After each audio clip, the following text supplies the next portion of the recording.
the scene, the officiant begins the ceremony with a solemn tone. Park Wine, do you take Jungkook as your lawful husband? You respond, your voice steady despite your nerves. Yes. The officiant turns to Jungkook. Jungkook, do you take Park Wine as your lawful wife? Jungkook smiles warmly and replies, Jungkook, yes I do. With a final note, the officiant declares, I now announce you your husband and wife. You make his the bride. You blush deeply, your cheeks turning a rosy red. You avert your gaze shyly, overwhelmed by the moment. Jungkook, however, chuckles softly at your reaction. He wraps his arm around you, drawing you close as he tilts his face towards yours, ready to seal the view with a kiss. An unexpected splash of water jolts you awake. You sit up abruptly, your heart racing as you find yourself drenched. Your mother stands beside you holding an empty jug. Her face is a mix of concern and amusement. It was or just a dream. Amma, we were about to kiss. You stir from your dream, feeling the remnants of sleep fade as your mother's voice breaks the spell. Kiss him the another night, but for now, wine, get ready. Your daddy is waiting for you at breakfast. Her tone is light, but her eyes hold a hint of seriousness. You are well aware of your father's devotion. As the only daughter of the Mafia, you are his cherished princess, and his life revolves around you. His every action is driven by the desire to make you happy. When you finally sit at the breakfast table, you survey the spread before you. Your father's plate is consistently filled with the omelets, a predictable, monotonous breakfast. You look at him unimpressed and then shift your gaze to your plate, which is adorned with a colorful, tempting pasta dish. Appa, you say with a touch of playful expiration, don't you ever get bored eating omelets every single day? Just look at my plate pasta and it is absolutely delicious. Why don't you try something new for a change? You are well aware of the stark contrast between you and your father. While you embrace your love for food and have a soft, chubby frame, your father is a fitness fanatic, young, handsome, and always in peak physical condition. His dedication to his health and appearance only highlights your own more relaxed approach to diet. In the classroom, you often find yourself stifling giggles when the girls chatter about the Mafia and how handsome they think your father is.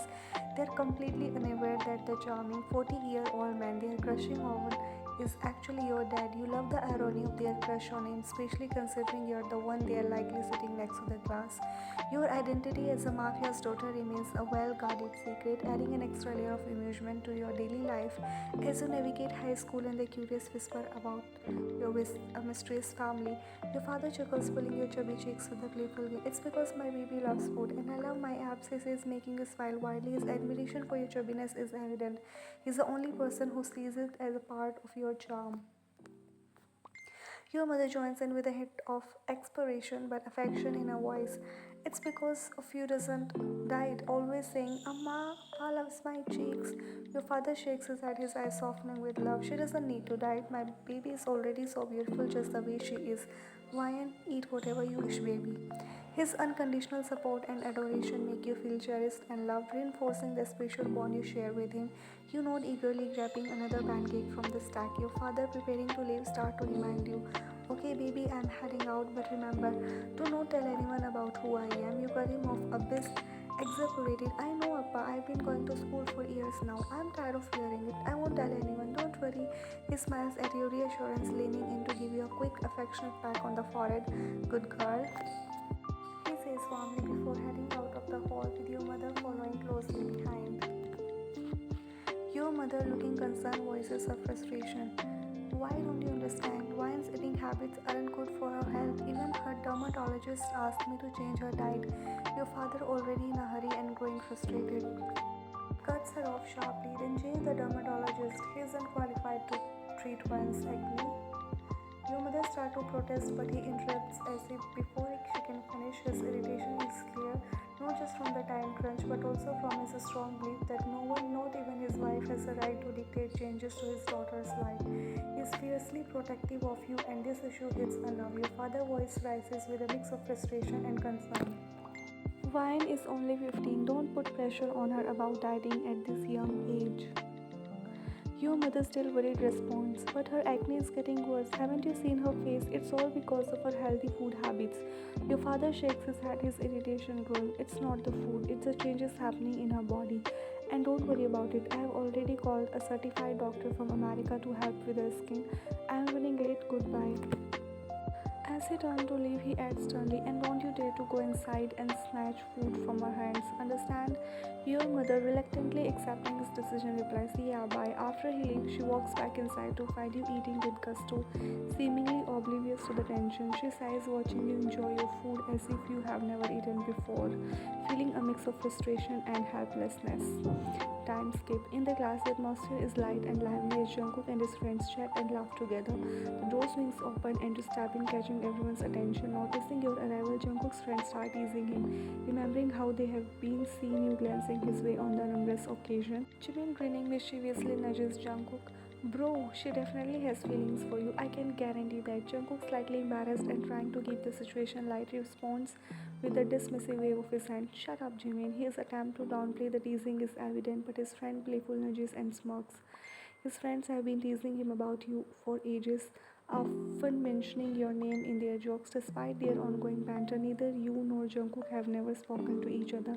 You are known for being reserved and don't engage much with anyone, while Jungkook, focused on his music aspirations, has never had a chance to interact with you. His academic performance isn't priority for him, and he is far more invested in his dream of becoming an idol, working as a trainee under a prominent music label. Then, noticing the ongoing teasing in Jungkook, reluctance shames in with the girl. Come on, Jungkook, she likes you. Why don't you go and talk to her? She has been ruling over you since years. Jungkook, aware of the ongoing teasing, tries to shut down the conversation. It's not like that, and you know I can't date. It's forbidden in our company. He explained, glancing at Taehyung and Jimin, who are also trainees. He understands that you have a crush on him. It's common knowledge among the students, but he is unable to pursue anything due to the company regulations. Jimin, with a hint of insensitivity, adds, "Bro, we know she's little chubby and her face is covered in acne, but." Jungkook, irritated by the ongoing mockery, snaps, "Shut up, guys, stop making fun of me and her." Rolling his eyes, he moves to another seat, trying to distance himself from the conversation. He doesn't want to participate in bullying someone based on their appearance. However, the situation takes a turn when Sunny, the popular girl, starts her usual bullying. She spotted your book with Jungkook's name written on it and seizes the opportunity to taunt you. Written by book, Sunny, you demand, feeling a sting of embarrassment. Sunny smirk. "Oh, a fat and ugly one loves Jungkook. Do you really think he would even look at your ugly face? Give it back to me," you insist, grabbing the notebook from her hand. You feel hurt but refuse to show it. You are determined to maintain your composure. Despite the harsh words, you quickly leave the classroom, not wanting to let anyone see you break down. Once you left, Jungkook, unable to tolerate the bullying any longer, stand up on his desk. "Listen, Sunny, don't involve me in all of this," he warns her sharply. The class erupts with teasing comments about Jungkook caring about you. Jungkook, fed up with the situation, responds with a resigned tone, "Do whatever you want." With a defiant expression, he steps out of the classroom. In the school cafeteria, you try to distract yourself from the pain by indulging in a large chicken pizza. You eat in silence, feeling the weight of Sunny's words and the embarrassment they cause. Your only friend, Yon, notices your downcast mood and sits beside you. Without asking, she takes a slice of pizza from your hand. Eating this pizza won't help. You sigh, feeling defeated. What can I even do? She wasn't wrong. Jungkook will never look at me. Yon's frustration is palpable. Forget about that Jungkook. Who does think he is a star? No, he's a loser. He's only got a nice face, and if he had courage, he would have stopped Sunny. You shake your head, guilt knowing at you. He would be embarrassed because of me. It's all my fault for making it so obvious that I have a crush on him. I'm just not enough for him. Yeon anger flares. Are you kidding me? You're the billionaire's daughter. He's not enough for you, and Sunny, she's going to pay for this. Yeon doesn't know the full extent of your family's power, but she's well aware that you are incredibly wealthy. As your only friend, she frequently visits your luxurious home, which is the most expensive in Korea. Her loyalty and protective nature are clear as she stands by you in this difficult moment. Meanwhile, Jungkook and his friends Taehyung and Jimin enter the cafeteria, hoping to check on you and make sure you're okay. They are aware that you've been the subject of teasing, but they have decided not to do so in front of you to avoid adding to your distress. As he spot you eating pizza, Jungkook hesitates. "I don't think she needs me, bro," he says. The sight of you enjoying your food suggests to him that you are copying well. Jimin nods in agreement. "Yeah, she seems fine. I thought she would have been crying." Taehyung, glancing at your pizza box, muses, "How does she even manage to pay? She eats cafeteria food almost every day. She must get a lot of pocket money from her dad. The cafeteria food is on the pricier side, which is why most students opt for the included meals in their fees, but you seem to indulge in the most expensive items regularly." Jungkook rolling his eyes catches saying Gage fixated on your pizza. Are you done? Don't put your evil eyes on a food. Let her enjoy it. Jimin jokes, seriously, if I was rich, I would be a boyfriend just to eat the cafeteria food every day. Shut up, Jimin. Jungkook replies annoyed. Jimin and Taehyung sensing Jungkook's irritation tease him further. Oh, is Jungkook jealous? Is she only yours? Jungkook clearly fed up the response. I'm done with you guys. I'm going. Don't you dare to follow me. They start to leave the cafeteria and Jimin and Taehyung places their hands on his shoulders in a playful. As Jungkook walks away, you and Yo notice a shy departure and their laughter, leaving you both with mixed feelings. Yo notices the joy and laughter of Jungkook and his friends as they leave the cafeteria. Look how happy they are. She remarks, frustration clear in her voice. Isn't Jungkook ashamed that because of him a girl gets bullied every day? You're trying to remain composed, responding with yawn. It's not his fault that he's handsome and so ugly. I even feel bad because of me. He has to be embarrassed. Yawn, you're not ugly. Why? Not everyone has to be slim, tall, and have flawless skin. You're perfect in your own way. Despite reassurance, you remain silent and focus on your pizza, trying to hold back tears. The hurt is valuable, and as soon as you reach home, you retreat to your room where you finally let your emotions out and start crying.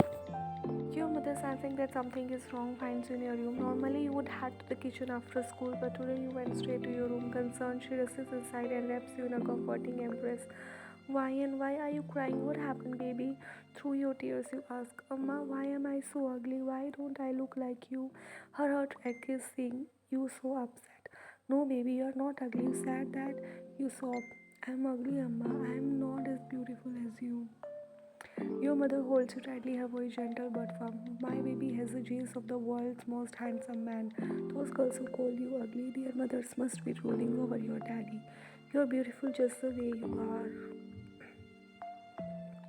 She may have bickered with your father about your eating habits affecting your health and skin, but she has never made you feel like there's anything wrong with your appearance. Her focus has always been on encouraging you to be the healthy and happy. You chuckle through your tears, finding comfort in your mother's embrace. Maybe I didn't inherit your or Appa's looks, but I'm so lucky to have you as my parents. Your mother smiles warmly, sensing a reload of your spirits. Okay, what does our princess want to go on a date with Amma and Appa? How about an Indian restaurant? The mention of Indian food instantly brings you mood. You pull away from the hug, your eyes sparkling with excitement. Really, Amma? Can we go to an Indian restaurant? Does Appa have time? Your mother picks up her phone and calls your father, putting the call on speaker. Your mother, your daughter wants to go on an Indian restaurant. Can you join us? Do you have time? Your father's voice comes through affectionate and reassuring. I only have time for my daughter. I'm in the middle of something, but if you girls can wait, I promise I won't be long. Your mother replies, sure, we'll wait. Time skip. The next day, your father arrives at your school. Your mother had informed him about the body shaming you have been facing from your classmates and expressed concern about your mental health. Knowing how important it is to support you, your father is determined to address the situation and ensure that you feel safe and valued. The students in your classroom fall into a stunned silence as the Mafia walks in. The air is thick with tension and everyone rises to their feet out of respect. You standing among your classmates are equally bewildered. Your father has never visited your school before and the atmosphere is charged with an unfamiliar sense of. Your father presents commands a room and he calls out, Princess, come here. The entire class attention turns to you. You're puzzled and a bit disoriented, wondering if this is all a dream. You point at yourself, mouthing, me to confirm. Yes, you, Princess. Your father replies, firmly gesturing for you to come closer.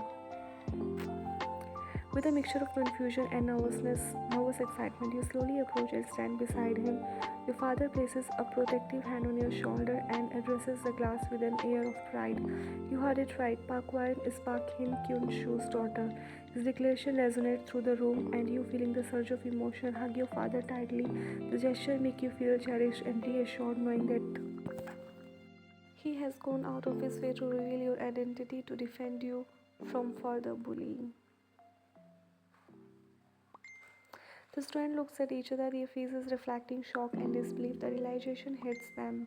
If Ryan is truly the Mafia's daughter, they have made a grave mistake. Among the most frightened are Sunni and Jungkook. Sunni, who had bullied you, is visibly shaken, while Jungkook, who had known about your crush but remained indifferent, Your father's voice cuts through the murmur of astonished whispers. Tell me, princess, who hurt you? Your father's cold, commanding presence fills the room as he asks you. Without hesitation, you point in Jungkook. His eyes widen in fear and he starts shaking, his head frantically knowing the gravity of the situation. But before he can fully react, you redirected your finger to include everyone except Jungkook and Yeon. Except him and my friend Yeon, everyone hurt me, Appa. They all make fun of me. You say your voice steady despite the emotional weight of the moment. Your father gaze sweeps over the room, his eyes cold and unforgiving. He then turns to the teacher and asks, "What's the temperatures outside?" The teacher provides a current temperature and your father nods. Great, today they will not study. Instead, they will cut the grass on the ground all day. Except for these two kids. He motions for you to follow him. Come, baby. As he leaves with you, all the students are herded outside to work on the grounds. Your father's assistant step forward, find out what their parents do for a living, and get in touch with the organization to have them fired. It's better they stay home for a while and learn some moral values. Yes, sir, the assistant replies and leaves to carry out the task. Your father turns to you with a rare, gentle smile that only you and your mother are accustomed to seeing. No one will say anything to you, and if they do, tell them proudly whose daughter you are. My name alone is enough to intimidate them and their fathers, he assures you. You know a smile spreading across your face. The knowledge that your father power is behind you brings you a sense of satisfaction and joy. You relish the thought of seeing Sunny's shocked and uncomfortable expression. There will be no class today. Want to come home with Appa, your father offers. You shake your head with excitement. No, I want to stay and enjoy watching their sweaty faces. Sure, baby, he chuckles, patting you on the head of affection. Enjoy yourself. Your father's support and the unexpected turn of events make you feel empowered, knowing that as Jungkook stands on the ground, his mood is one of the twisted satisfaction as he throws stones at his friends, making their already red faces turn even more crimson. He revels in the opportunity to tease them, using their labor as a source of amusement. Do it right, Jungkook tones with a laugh, enjoying the irony of the situation. Yeon, who stands beside him, is growing increasingly irritated. She mutters under her breath, I don't understand why one saved this monkey. Jungkook's ears perk up at the insult. Did you just call me a monkey? Yes, I did. Yeon replies bluntly. I don't even know why Vine has crush on you. Jungkook whistles at the comment but tries to brush it off. Excuse me? Even you will have a crush on me once I become an idol. Jungkook, the handsome idol. Yeon scoffs and mimics him sarcastically. The handsome idol. Huh? Even a monkey wouldn't have crush on you. Jungkook raises an eyebrow, feeling a sting from her. Aren't you body shaming me now, Miss Yeon? Yeon doesn't back down. Yes, I am, and I will continue to do so. You deserve it because Jungkook is taken aback. Why? Because of me. Yeon eyes flash with frustration. Because you never give Winder any attention. Do you even realize how much he loves you? Jungkook's expression shifts from smugness to confusion. Wait, she loves me? Of course she does, Yeon confirms. Have you ever had a crush on someone for 8 years? She has, since class 2. And you lost in your own ego about being so handsome, didn't even notice. Why am I even talking to you? Just go away. As Yeon pushes Jungkook away and walks off angrily, Vine stands beside her, feeling a mix of apprehension and relief. She notices Jungkook's gaze on her but avoids making eye contact. Their eyes have crossed paths numerous times over the years, but never like this. Jungkook takes a tentative steps closer to Vine, closing the distance between them. The air between them feels charged, and Vine's breath quickens, overwhelmed by nervousness. The silence stretches, making her heart pound louder in her chest. Jungkook lays down, his voice a soft whisper in her ear. Thank you. Wine cheeks flush with a deep pink and she stammers. Welcome, her shyness overtakes her and she quickly turns to run away. Jungkook behind. Despite their dreams of being a happy couple and having kissed countless times in her imagination, the reality of standing beside him is too overwhelming for her. As Jungkook watches her retreat, he feels an unfamiliar warmth. He chuckles softly, realizing how cute Vine is and how her shyness has drawn him in. For the first time in 8 years, he feels a genuine attraction towards her. Jungkook reflects on the rules forbidding trainees from dating but thinks to himself that if Vine's father is an influencer as rumored, he might be able to handle it.